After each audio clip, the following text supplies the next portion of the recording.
In the election of 1980, Ronald Reagan was the Republican Party nominee, and Jimmy Carter was the Democratic Party nominee, as he was currently president. Ronald Reagan defeated Jimmy Carter in this election.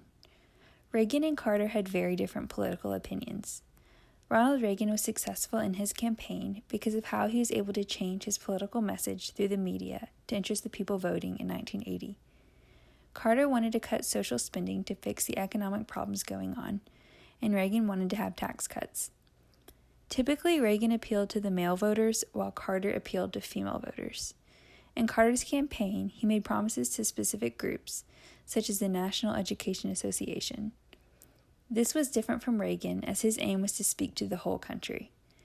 Reagan appealed to many conservative Americans because after so many hard things, such as the trauma of Vietnam, Watergate, and the Iran hostage crisis, they wanted someone who would unite the country and make everything seem better.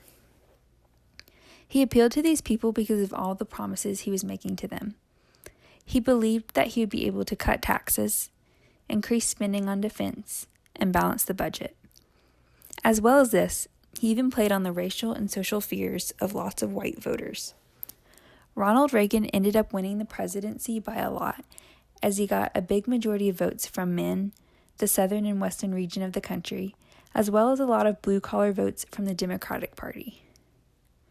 During the first part of Reagan's presidency, he was able to eliminate many regulations, have many major tax cuts, increase military spending, and make reductions in the federal government's policy rules.